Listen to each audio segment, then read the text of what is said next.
Hey this is Ketan Agarwal.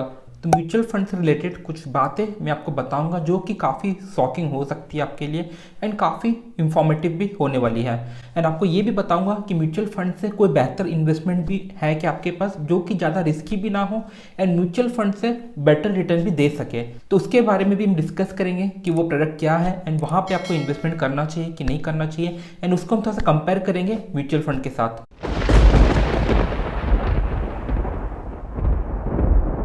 तो सबसे पहले मैं आपको ये बता देता हूँ कि आप कई प्रकार के इन्वेस्टमेंट अपने लाइफ में कर सकते हो।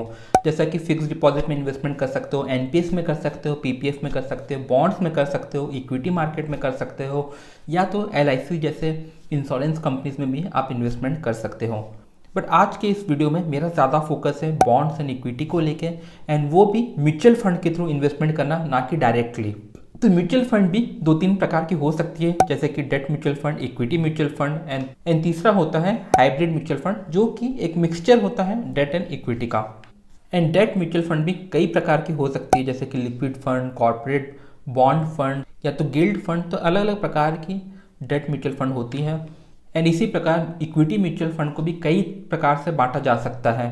एक तो कंपनी के हिसाब से बांट सकते हैं, जैसे कि लार्ज कैप फंड या तो mid cap fund, small cap fund या तो blue chip fund. Large cap मतलब आपके पैसे ज़्यादा से ज़्यादा बड़ी कंपनीज में इन्वेस्टमेंट किया जाएगा, जैसे कि रिलायंस, एचडीएफसी बैंक, आईसीआईसी बैंक, एसबीआई, टीसीएस, इन्फोसिस। तो ज़्यादा से ज़्यादा पैसा आपका बड़े कंपनीज में जाएगा। मिड कैप फंड यानी कि मीडियम साइज की कंपनी में ज़्यादा इन्वेस्टमेंट किया जाएगा। स्मॉल कैप मतलब ज़्यादा से ज़्यादा पैसा स्मॉल कैप कंपनीज में इन्वेस्टमेंट किया जाएगा।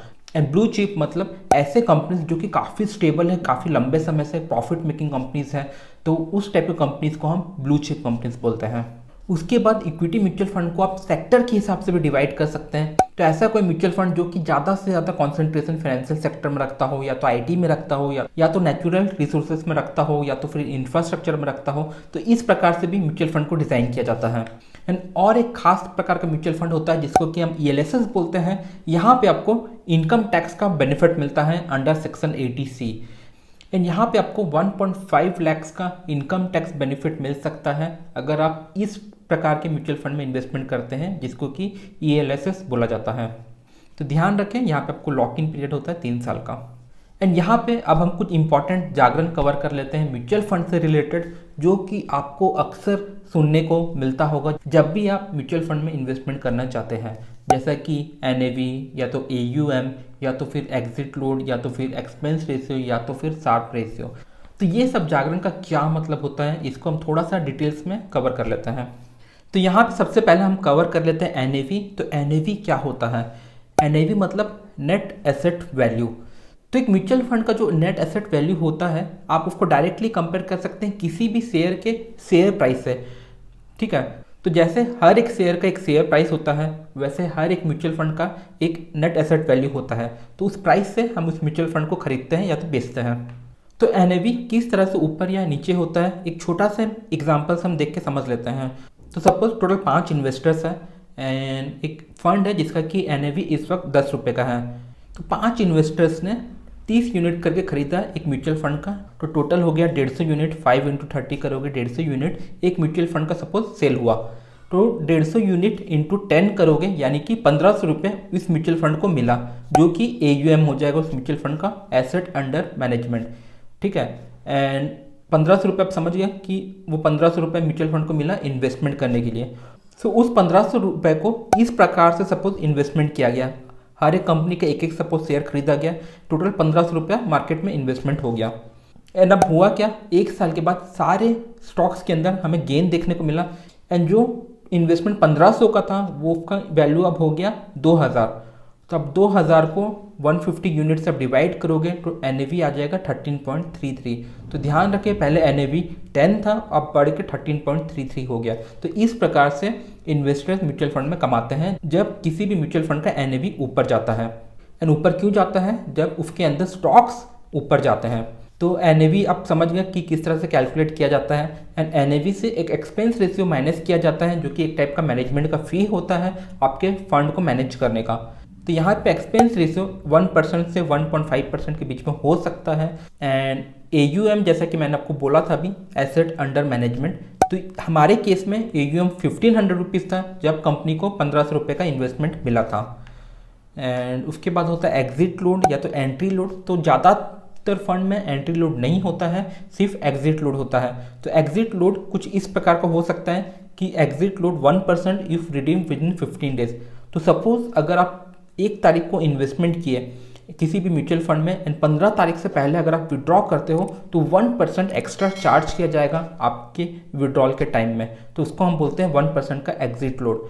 तो हर एक म्यूचुअल फंड में अलग अलग प्रकार के एग्जिट लोड हो सकते हैं, तो आप जरूर चेक कर लेना कि आपके म्यूचुअल फंड में किस प्रकार का एग्जिट लोड अप्लाई किया गया है। उसके बाद होता है एक्सपेंस रेशियो, जो कि 1% से 1.5% के बीच में हो सकता है। तो वो जितना कम हो उतना बेटर है आपके लिए, क्योंकि आपको उतना ज़्यादा रिटर्न मिलने वाला है। एंड उसके बाद होता है शार्प रेशियो, जो कि थोड़ा सा कॉम्प्लिकेटेड है, मैं आपको बता देता हूँ। शार्प रेशियो मेजर करता है रिस्क एडजस्टेड रिटर्न, ठीक है। तो यहाँ पे ऐसा समझ लो, सपोज 2 इन्वेस्टर हैं, एक इन्वेस्टर ने रिस्क नहीं लिया, दूसरे इन्वेस्टर ने रिस्क लिया। तो जिस इन्वेस्टर ने रिस्क लिया ऑब्वियसली उसको रिटर्न भी ज़्यादा मिलना चाहिए कंपेयर टू जिसने रिस्क नहीं लिया।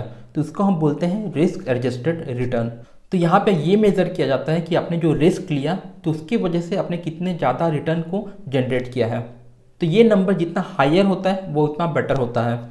तो यहाँ पे मैं आपको एक छोटा सा एग्जांपल के द्वारा समझाने की कोशिश करता हूँ। तो यहाँ पे आप अलग अलग केसेस देख सकते हो। पहला है डेट, जो कि 8% का रिटर्न दिया। दूसरा है डेट इक्विटी, जो कि 12% का रिटर्न दिया। उसके बाद अगेन डेट इक्विटी, जो कि 13% का रिटर्न दिया, फिर 15% का, फिर 17% का।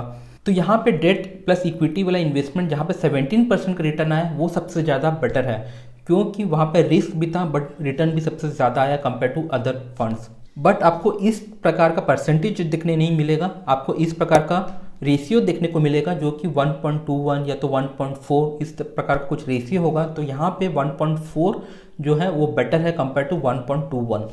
एंड अब हम म्यूचुअल फंड का कुछ रिस्क एंड रिटर्न को समझ लेते हैं। कौन सा म्यूचुअल फंड ज़्यादा रिस्की हो सकता है, कौन सा म्यूचुअल फंड में आपको ज़्यादा रिटर्न मिल सकता है। तो यहाँ पे सबसे कम रिस्क होता है डेट म्यूचुअल फंड में एंड रिटर्न भी कम होता है।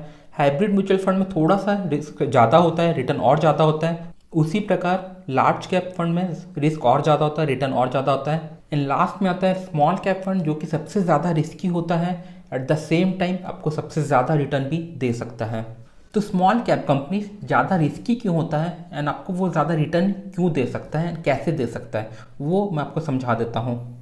तो इस डायग्राम में अगर आप देखोगे तो जो ब्लू वाले हैं वो सपोज आईफोन यूज़र है एंड रेड वाले हैं नॉन आईफोन यूज़र, यानी कि एंड्रॉयड यूज़र या विंडोज़ के यूज़र, कुछ भी बोल सकते हो उनको, ठीक है। तो यहाँ पे आप डायग्राम में क्लियरली देख सकते हैं कि मार्केट में आईफोन के यूज़र्स ऑलरेडी ज़्यादा है, यानी कि एप्पल ने पूरे मार्केट को ऑलरेडी कैप्चर कर चुका है, ज़्यादा से ज़्यादा मार्केट को कैप्चर कर चुका है।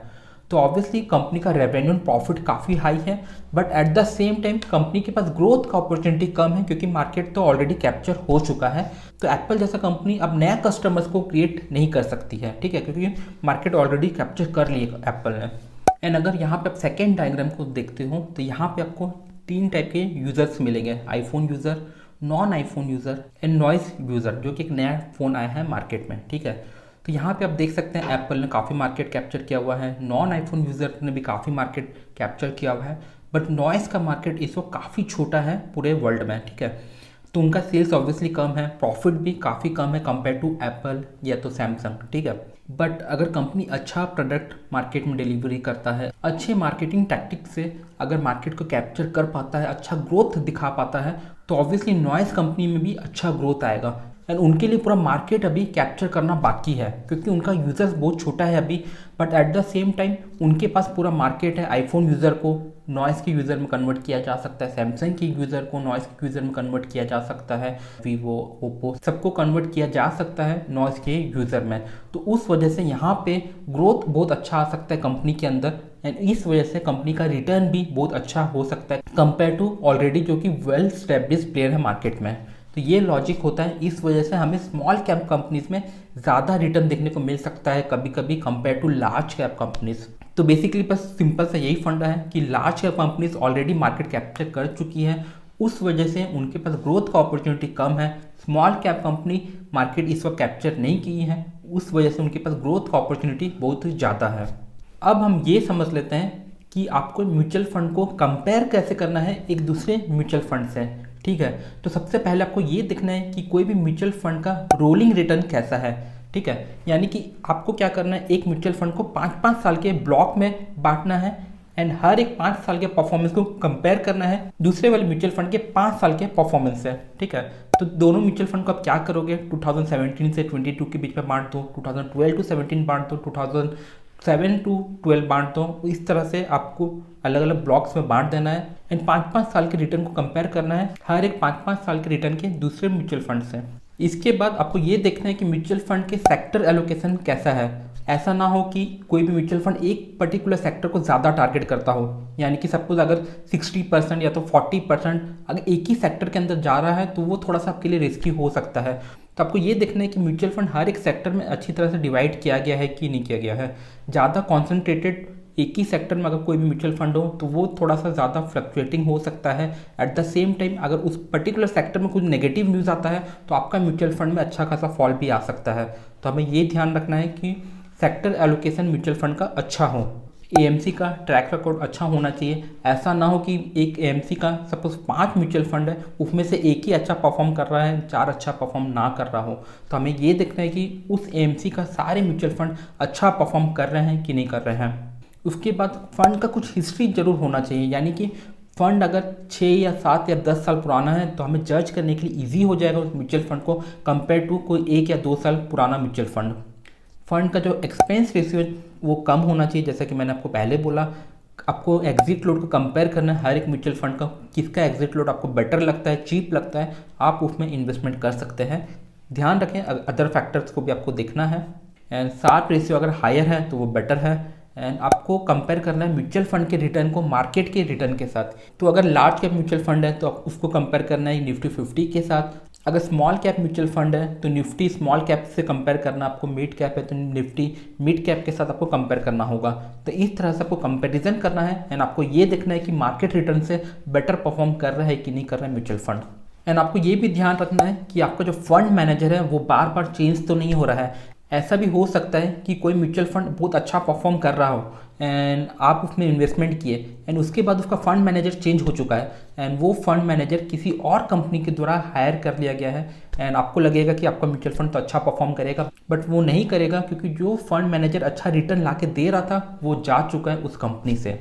तो आपको ये ध्यान रखना है कि जब भी आपका फंड मैनेजर अगर चेंज हो रहा हो तो आपको ध्यान रखें कि किस तरह से आपको रिटर्न में चेंजेस देखने को मिल रहा है। एंड कुछ मार्केटिंग गिमिक होता है मार्केट में, उससे भी आपको बचना है। जैसा कि एक प्रकार का ऐप होता है, वो एआई के द्वारा आपको सर्च करके बताएगा कि इस तरह के म्यूचुअल फंड में आपको इन्वेस्टमेंट करना चाहिए। वो हो सकता है कि गलत हो आपके लिए। तो आपको क्या करना है, आपको इंडिविजुअल कंपनीज को स्टडी करना है थोड़ा सा डिटेल्स में एंड अलग अलग सेक्टर को स्टडी करना है। जो आपको बेटर लगता है उसके अंदर आप इन्वेस्टमेंट करें। तो हर एक म्यूचुअल फंड में कुछ 30 या 40 कंपनीज होती हैं, तो आप उसका पोर्टफोलियो को देखें कि कौन कौन सी कंपनीज में इन्वेस्टमेंट कर रहा है एंड उस 30 या 40 कंपनीज में आप थोड़ा सा माइनर रिसर्च करें एंड आपको कौन सा बेटर लगता है उसके अंदर इन्वेस्टमेंट करना बेटर होगा, इंस्टेड ऑफ कोई ऐप आपको सजेस्ट करे कि आप ये म्यूचुअल फंड में इन्वेस्टमेंट करें। एंड लास्ट सबसे इंपॉर्टेंट पॉइंट ये है कि हो सकता है म्यूचुअल फंड से बेटर इंडेक्स फंड में इन्वेस्टमेंट करें आप। तो ETF जो होता है एक्सचेंज ट्रेडेड फंड, एक रेडीमेड पोर्टफोलियो होता है जो कि इंडेक्स फंड के हिसाब से बनाया जाता है। तो वहाँ पे रिटर्न कई बार म्यूचुअल फंड से ज़्यादा हमें देखने को मिलता है। ज़्यादातर केसेस में एक्चुअली में म्यूचुअल फंड से ज़्यादा रिटर्न हमें इंडेक्स फंड में देखने को मिलता है।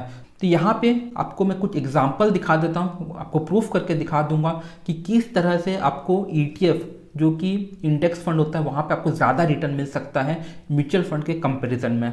तो यहाँ पे सबसे पहले एग्जाम्पल हम ले लेते हैं HDFC large and mid cap fund. ठीक है, तो यहाँ पे अगर आप 1 साल का रिटर्न को कंपेयर करोगे इंडेक्स के साथ तो यहाँ पे देखो दिस स्कीम लिखा हुआ, तो इस स्कीम ने 12% का रिटर्न दिया है, जबकि निफ्टी 50 ने 9.84% का रिटर्न दिया जो कि इसका एक बेंचमार्क है। तो इस स्कीम को इस बेंचमार्क के साथ कंपेयर किया जाता है। तो स्कीम ने 12% का रिटर्न दिया जो कि अच्छा लग रहा है। 2 साल में भी देखोगे तो स्कीम का रिटर्न निफ्टी 50 से ज़्यादा है। 5 साल में अगर आप देखोगे तो इस स्कीम का रिटर्न निफ्टी 50 से कम है। तो यहाँ पे 5 साल में तो आपको लॉस देखने को मिल रहा है। एट द सेम टाइम इस स्कीम को अगर आप ऑल टाइम में देखोगे तो दोनों का रिटर्न एकदम बराबर है। ठीक है, दूसरा एग्जांपल हम यहाँ पे देख लेते हैं, ये है ICICI prudential blue chip fund. ठीक है, तो यहाँ पे आप देख सकते हो 1 साल का रिटर्न कंपेयर करोगे तो यहाँ पे आप देखोगे स्कीम का रिटर्न ज़्यादा है अपने बेंचमार्क, जो कि इसका बेंचमार्क है निफ्टी 100 ट्राई, तो यहाँ पे आप देख सकते हैं एक साल में स्कीम का रिटर्न बेटर है, 2 साल में भी स्कीम का रिटर्न बेटर है, 5 साल में आप देखोगे तो स्कीम का रिटर्न अपने बेंचमार्क से कम है, एंड ऑल टाइम में देखोगे तो अगेन स्कीम का रिटर्न अपने बेंचमार्क से कम है। तो इस टाइप के बेंचमार्क में आप इन्वेस्टमेंट कर सकते हो ईटीएफ के द्वारा, इंस्टेड ऑफ ऐसा म्यूचुअल फंड में इन्वेस्टमेंट करना। एंड थर्ड एग्जांपल यहाँ पे हम देखते हैं एसबीआई का। तो यहाँ पे मैंने टोटल 6 फंड लिया है, एंड एसबीआई यहाँ पे large and mid cap fund है। यहाँ पे आप देख सकते हो 1 साल में एसबीआई ने बेटर परफॉर्म किया है, 2 साल में बेटर परफॉर्म किया है, 5 साल में निफ्टी 50 ने बेटर परफॉर्म किया है। ऑल टाइम में आप देखोगे तो ये स्कीम ने काफ़ी ज़्यादा अच्छा परफॉर्म किया है कंपेयर टू निफ्टी 50। तो यहाँ पे इस केस में म्यूचुअल फंड बेटर है। फोर्थ यहाँ पे देखोगे एसबीआई का कॉन्ट्रा फंड है। अगेन 1 साल में स्कीम ने बेटर रिटर्न दिया है, 2 साल में भी स्कीम ने बेटर रिटर्न दिया है, 5 साल में स्कीम ने बेटर रिटर्न दिया है, एंड ऑल टाइम को अगर आप देखोगे तो बेंचमार्क ने बेटर रिटर्न दिया कंपेयर टू स्कीम। तो यहाँ पे बेंचमार्क का रिटर्न है 15.51, जबकि स्कीम का रिटर्न है 14.89। तो अगर आप BSE 500 ट्राई में इन्वेस्टमेंट करते हैं तो आपको बेटर रिटर्न मिल सकता था कंपेयर टू ये म्यूचुअल फंड को खरीदना। एंड अब हम यहाँ पे देख लेते हैं ICICI prudential large and mid cap fund. तो यहाँ पे आप देख सकते हैं 1 साल में बेटर रिटर्न है स्कीम का, 2 साल में भी स्कीम का रिटर्न बेटर है, 5 साल में आप देखोगे तो निफ्टी 50 का रिटर्न बेटर है, एंड ऑल टाइम में देखोगे तो स्कीम का रिटर्न बेटर है। तो यहाँ पे मैंने आपको दिखाया कि इंडेक्स फंड में, यानी कि इंडेक्स फंड का जो ETF होता है वहाँ पे आपको ज़्यादा रिटर्न मिल सकता है कंपेयर टू म्यूचुअल फंड। तो मेरे राय में आपको कुछ पैसा म्यूचुअल फंड में डालना चाहिए एंड कुछ पैसा ETF में भी इन्वेस्टमेंट करना चाहिए, ना कि पूरा का पूरा पैसा म्यूचुअल फंड में डालें। तो अपने पैसे को डाइवर्सिफाई करने के लिए कुछ अपने पैसे को आप बेंचमार्क वाले फंड जो होते हैं, ETF जो होते हैं, उसमें भी जरूर इन्वेस्टमेंट करें। अच्छा रिटर्न आपको देखने को मिल सकता है। लंबे समय में हो सकता है कि आपके म्यूचुअल फंड के कंपैरिजन में आपको वहाँ पे बेटर रिटर्न देखने को मिले।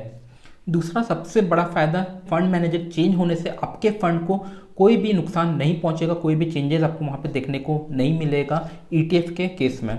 तो वो एक पॉजिटिव सिचुएशन है। अगर आप लॉन्ग टर्म में कंसिडर करोगे 20 या 30 साल या तो 40 साल में, तो ऑब्वियसली 40 साल में म्यूचुअल फंड के फंड मैनेजर काफ़ी बार चेंज हो सकते हैं, बट ETF में वो चेंजेस देखने को नहीं मिलेगा एंड वो आपके लिए पॉजिटिव साबित हो सकता है लॉन्ग टर्म में। तो अगर आप लॉन्ग टर्म इन्वेस्टमेंट करते हो, 30 या 40 साल का प्लान कर रहे हो, तो ETF में कुछ ना कुछ इन्वेस्टमेंट ज़रूर कर लेना, आपके लिए फ़ायदेमंद साबित हो सकता है। तो अगर वीडियो पसंद आई तो वीडियो को ज़रूर लाइक कर देना, एंड चैनल पे नए हो तो चैनल को सब्सक्राइब किए हुए बिल्कुल मत जाना। बाय, टेक केयर, एन्जॉय, फिर मिलेंगे।